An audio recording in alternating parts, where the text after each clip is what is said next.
I have not heard not one Italian person, and I live in New York. There's a lot of Italians here. I haven't heard one say, "Yo, free one of these mob bosses," ever.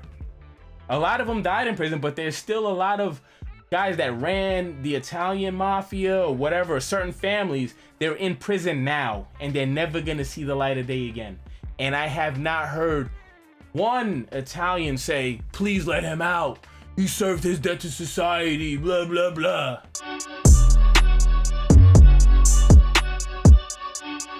Yo, what's going on, everybody? It's your boy Bolo, and I'm coming to you with another video for educational purposes only. So today we're gonna be talking about a story that I see a lot of people in certain communities rejoicing over. They can barely contain themselves, and that is Donald J. Trump commutes the sentence, the federal sentence, of gangster disciple founder Larry Hoover. Now, whether you agree with it or not, that's not really why I'm making the video. Personally, I think he should rot in jail, but he's like 73, 75 or something like that now. He's obviously not a threat to society at this point, and the young gangster disciples in Chicago do not care about what he has to say anyway. So he's really not a threat. But for me, it's more about, why was there such a fervent movement to get him out? The push to get him out. This was not a good person. This was not a role model. This was not a stand-up guy. He was a terrible human being. Point blank, period. I'm gonna read this article about him, and then I'm gonna give you my thoughts a little bit further.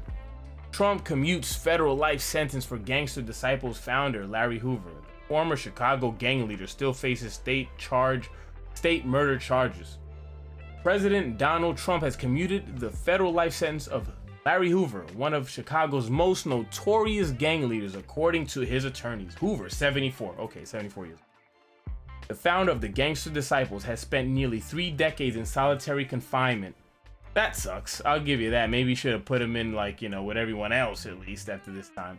At ADX Florence in Colorado, widely considered one of the most secure prisons in the world, Larry Hoover's federal life sentences have been commuted by President Donald Trump.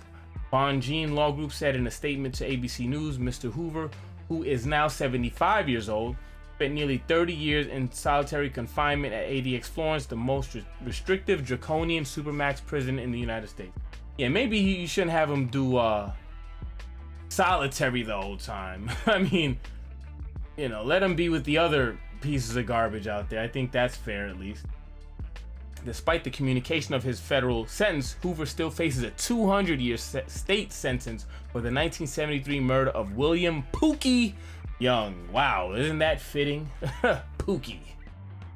A 19-year-old neighborhood drug dealer in Chicago. The federal charges, which resulted in 6 life terms in 1997, came decades after his state conviction. Courts have demonstrated a complete unwillingness to consider Mr. Hoover's considerable growth and complete rehabilitation, Bonjean Law Group stated.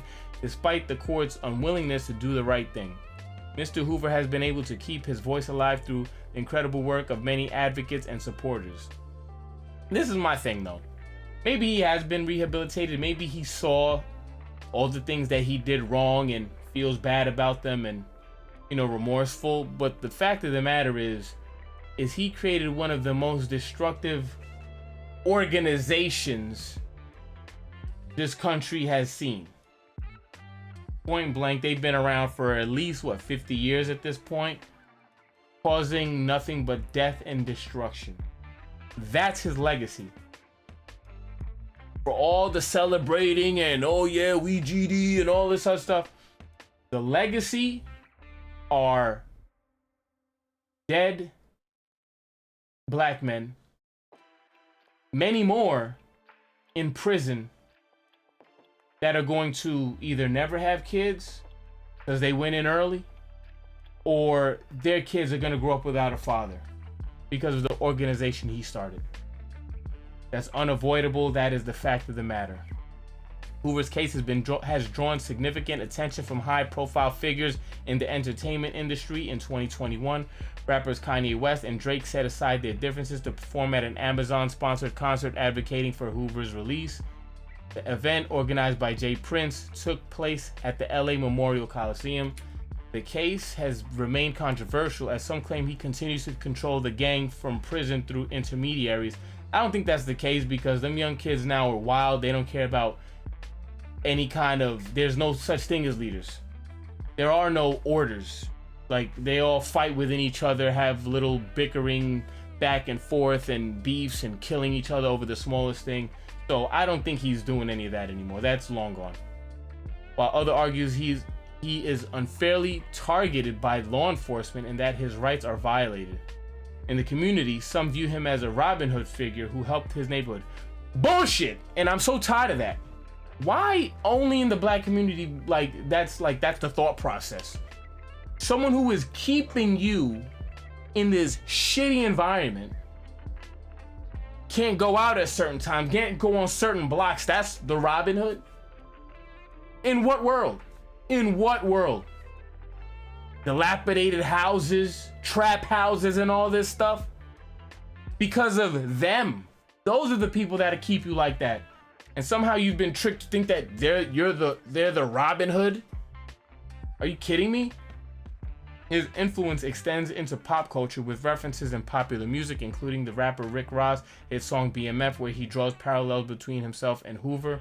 Hoover is expected to be transferred from the notorious Supermax prison in Colorado to a prison in Illinois at some point. Thankfully, Mr. Hoover's pleas were heard by President Trump, who took action to deliver justice for Mr. Hoover. Bonjean Law Group concluded, "We are thrilled to see that Mr. Hoover will be released from federal custody." Yeah, so I saw a statement from his son talking about, oh, he's gonna come out and he's gonna be a voice for the good. Bullshit. Your plan is to parade that old dude around for money. That's the plan. Y'all ain't gonna do a goddamn thing in Chicago or any of these other cities that terrible organization branched out to. You got a bunch of 40, 50-year-old men still throwing up gang signs. That's the fact of the matter. Passing on this garbage to their kids.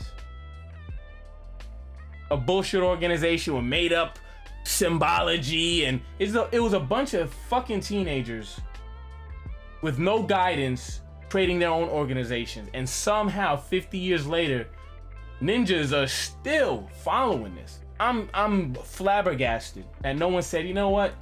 Maybe we should leave this alone. I have not heard not one Italian person, and I live in New York, there's a lot of Italians here. I haven't heard one say, yo, free one of these mob bosses, ever. A lot of them died in prison, but there's still a lot of guys that ran the Italian mafia or whatever, certain families, they're in prison now, and they're never gonna see the light of day again. And I have not heard one Italian say, please let him out. He served his debt to society, blah, blah, blah. Nothing. Only us. There's even Irish gangsters from like the 80s back in New York when they were still out here wilding out, that are still alive in prison. They've been serving since the 80s as well, the 90s. I haven't heard one Irish person say, man, we got to get this guy out. He's been in there so long. And I can tell you right now, the death and destruction they caused stopped once they went in there. It hasn't been going on for 40 years after they left with their organization continuing to grow. This nonsense. Like, it's crazy. Like, I don't understand the mentality that says this person that has ravaged the community, flooded it with drugs, prostitution, extortion, armed robberies, innocent kids and grandmothers getting killed in the middle of these gang wars. And we like, yeah, free that person.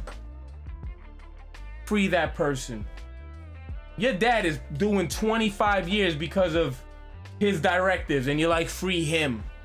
Are you kidding me? There's people that are in your family that might have died because of whatever.